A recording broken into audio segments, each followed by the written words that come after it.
Now let's visit with Sauk Center coach Scott Bergman. Coach, tell me about Avery Reeland. What kind of a night did she have?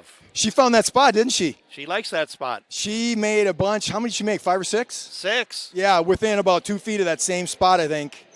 And just going into this year, we felt like if we could get some girls to make 1 out of 3 on average for the whole year, that would be a tremendous boost to our team. She's one of those girls, and there's no question she's better than 33% so far this year. So, with the makeup of our team, she's going to get some open looks, and if she can knock them down at a 40% clip, that's going to be really big. But that is the issue, though, right? When she's open, she can hit it, but it's the matter of getting open. How can she do that more consistently? Well, and in all honesty, in our offense, we've got girls that can break people down on the dribbles. So when her girl goes to help, she really just needs to hold her spot. As we watch our girls get their pictures taken with the real Santa Claus, Mr. Andy Quistorf. And we work on that a lot. I mean, we call it creating a shot for someone and drive and kick. I'm looking at Santa there, too. Quizzy wore that all day. He put in a day today. He's one of our custodians, and he wore that the whole day. Good for him. Yeah. And he also dove in the pool this fall, too, didn't he? Yes, he did. He is, I tell you what, he's a big supporter of our athletics. He acts tough, but he's got a big old heart. He'll do anything for you. Yeah, I always think your day isn't complete until you catch a little heat from Quizzy. Right. Right. All right, what else is going on with the Sauk Center girls? I want to touch on this Perm tournament coming up. Boy, there's good competition there for you. Yeah, it's such a fun tournament. First of all, both our boys and girls get to go up there, and we play Pine City right off the bat, which I love because they're a section team. One of the top, I would say one of the top 5 or 6 teams in the section. So whenever you have a chance to play one of those top teams and hopefully get a win over them, that's gonna help during seeding time. Say, can I address one thing that as I watch the girls play, and they try to get it into Tori Jennison, okay? Yep. There's times where, I don't know, what has to happen? I'm just looking at it. Sometimes it just needs to be either a better decision or a better pass to her. Both of them. Especially that first half, we were making good decisions. We were making good passes, and you saw what happened. I think she had 14 at half or something like that. But sometimes we just are too focused on her, and there's 2 or 3 girls around her, and we still try to slam it in there. So, it's something that we work on all year, and there's no question we'll get better at that as the year goes on. And don't you feel, too, what I see is teams concentrate on Corton, which they have to slow down, and Tori Jennison, too. Yep. It leaves players like, here's Reeland with 6 threes. Yeah. And we bring Jenna Riley and Kaylin Suflo off the bench, and both of those girls are very good three-point shooters. And then we bring Ellie Harikoff in, who just keeps getting better and better. I like our rotation right now.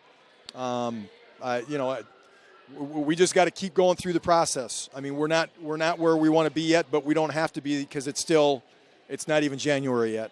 I want to also say this about Jenna Riley, because my feeling is, if you agree, other teams look at her like she's a post player, and she's standing at the three-point line. They don't really close out on her, but, man, can she knock them down. Yeah, and, the other thing I like about Jenna is she's got a very quick release. She's real good at, when we're in our attack offense, coming off, getting a pitch, and just going right into her shot. The other thing about Jenna, she sees the floor so well. She's a tremendous passer. Talk about competitors. She's a competitor, and, she wants to win and get rebounds, and she got some tough rebounds today. Are you at a point, or, if you could answer this, do you keep adding things as the season goes along, or are you kind of set with what you're doing, or how do you look at that? No, we keep adding. The girls know when they come in on Monday, we're going to add 1 or 2 things. whether that be a man set or a zone set or an out-of-bounds play or another wrinkle to our defense. So we're going to keep adding, and, you know, we've got an early season playlist, and we've got a late season playlist, and the late season is a lot bigger than the early. So, yeah, we'll keep adding things as we see what can be working for us.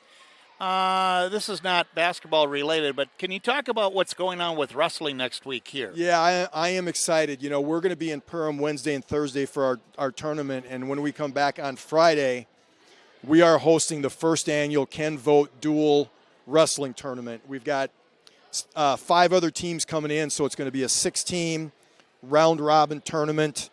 Real excited to not only have a full day of wrestling. Our wrestlers are going to get 5 matches, but to honor Ken Vogt for all he's done over the many years for our wrestling program. So wrestling starts at 10 o'clock in the morning. I encourage people to come on out and support our wrestlers, and it's going to be a lot of fun. I mean, we're going to have 3 mats down, 2 in this gym and 1 in the elementary.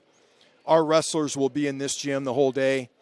And we were intentional about who we wanted to come. For example, Sartell is coming, coached by Sean Olson, a former wrestler of Ken's. So we were intentional and wanted to get some of that stuff going on. Also, too, touch on how many girls are wrestling now? Man, we got a bunch. Between Sauk and Melrose, I believe we're at 15. We can almost field a full team with all the weights.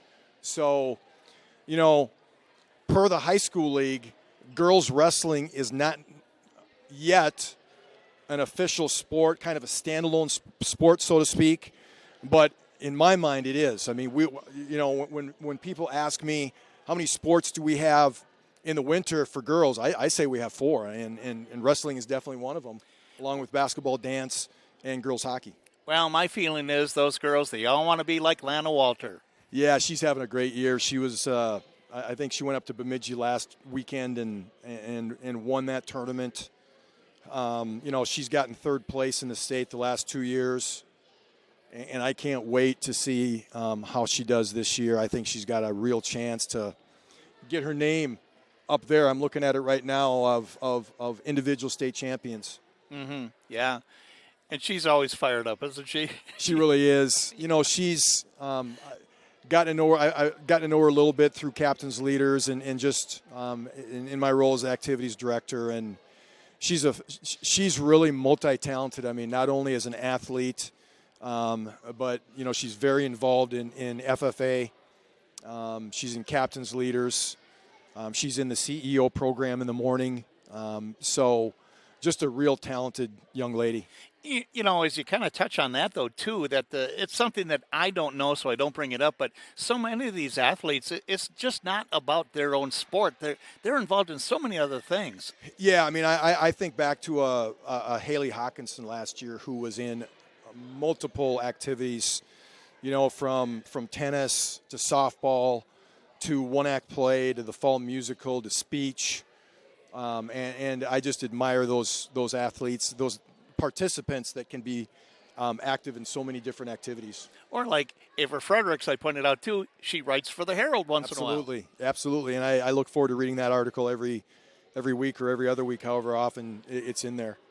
All right. Well, good job tonight, and happy holidays to you. Yeah, happy holidays to everybody out there, and wish everybody a Merry Christmas. Like I told my girls, I'm fired up because I get to go see my grandson tomorrow, and looking forward to that. And they said what I wanted them to say. They said, send pictures, so I will.